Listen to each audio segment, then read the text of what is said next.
Assalamualaikum warahmatullahi wabarakatuh. Kami dari kelompok 7, kami akan mempresentasikan hasil tugas besar kami dalam mata kuliah Medan Elektromagnetik 2. Perkenalkan, nama saya Husnul Aziza Nur Rahma. Nama saya Anggita Santoso Putri.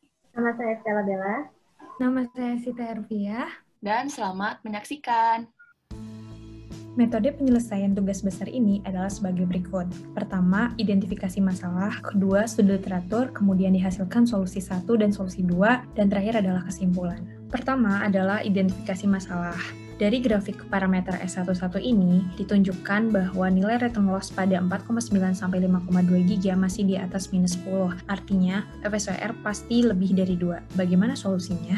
Yang kedua adalah studi literatur. Untuk menyelesaikan permasalahan yang ada, maka dibutuhkan rangkaian penyesuaian impedansi atau RPI. RPI ini ditujukan untuk membuat kondisi transfer daya maksimum serta menurunkan nilai FSWR. Nah, RPI terdiri dari dua jenis, yaitu komponen diskrit dan juga saltran. Untuk komponen diskrit, kami menggunakan rangkaian LC yang terdiri dari kapasitor dan induktor, sedangkan untuk saltran kami menggunakan single stub paralel, yaitu potongan saluran transmisi yang dihubungkan secara paralel dan juga short circuit.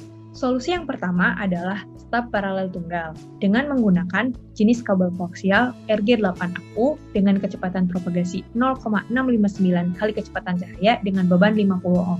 Berikut adalah langkah pengerjaan untuk solusi 1. Pertama adalah pengambilan data. Data diambil dari grafik S11 parameter dengan menggunakan get data graph. Pertama, kita tentukan skalanya terlebih dahulu, tentukan X-min, X-max, Y-min, dan Y-max. Kemudian kita plot pada range frekuensi 4,9 sampai 5,2 GHz sehingga kita bisa mengetahui nilai return loss-nya. Kemudian kita ekspor datanya dalam bentuk Excel. Yang kedua adalah analisis satu frekuensi dengan menggunakan Smith chart. Frekuensi yang digunakan adalah 5,05 GHz. Dari get data, return loss-nya adalah minus 6, sehingga koefisien pantulnya adalah 0,05 dengan FSWR 3, dan impedansi antenanya adalah 150,47 dengan panjang gelombang 0,0391 meter. Dengan menggunakan Smith chart, kita dapat memperoleh nilai DL dan DS dalam lambda. FSWR yang digunakan adalah 1 agar terjadi transfer daya maksimum. Nilai DL-nya adalah 0,1668 lambda, dan nilai DS yang di-shortcut adalah 0,119 lambda. Sehingga kita harus memasang stub tunggal paralel dengan jarak 0,649 cm dari beban dengan panjang stub 0,465 cm.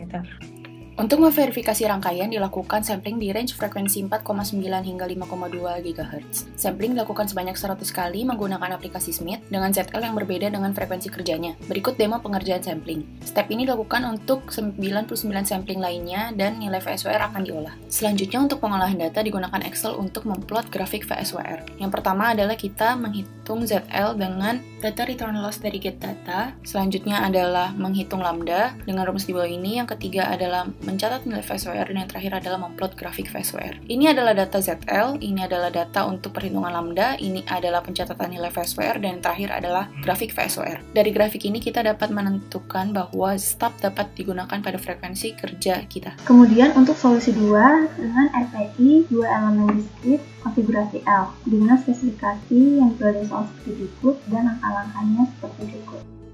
Pada analisis Smith chart dengan ternormalisasi Z0 dan ZNL seperti berikut, dan ZL diparalelkan dengan JB sehingga digunakan admitansi.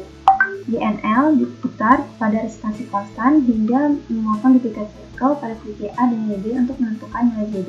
Selanjutnya, untuk yang diserikan dengan JX, digunakan impedansi ZA dan ZB yang kemudian akan diputar pada resistansi konstan hingga memotong titik Z0 untuk menentukan titik JX.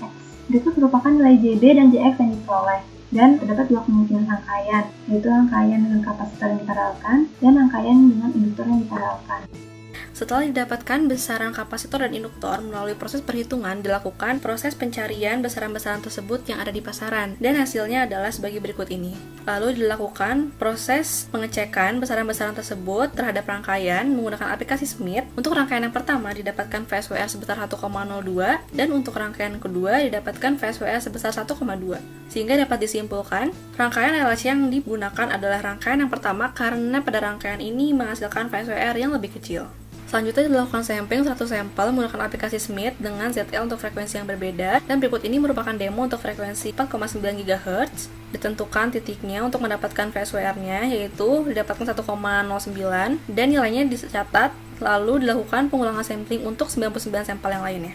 Dilakukan pengolahan data menggunakan Excel. Langkah yang pertama adalah menghitung ZL menggunakan rumus di bawah ini. Langkah yang kedua adalah sampling, menentukan nilai VSWR dari aplikasi Smith. Dan langkah yang ketiga adalah membuat grafik VSWR terhadap frekuensi kerja. Berikut ini merupakan perhitungan ZL. Berikut ini merupakan hasil VSWR yang didapatkan dari aplikasi Smith. Dan berikut ini merupakan grafik VSWR terhadap frekuensi kerja, yaitu 4,9 sampai 5,2 GHz. Dapat disimpulkan, solusi menggunakan LLC dapat dilakukan karena VSWR yang didapatkan ini masih kurang dari 2. Selanjutnya, untuk menentukan solusi yang paling baik di antara kedua solusi yang telah diperoleh, yaitu dengan melihat beberapa aspek, yaitu di sini ada nilai PSWR-nya, berdasarkan harganya, dan juga realisasi kedua solusi tersebut, di mana dapat disimpulkan dua solusi satu dengan tetap merupakan solusi yang paling baik untuk menyesuaikan impedansi di antena, karena PSWR-nya lebih baik dan lebih mudah direalisasikan. Berikut merupakan perbandingan PSWR sebelum dan setelah dipasang paket.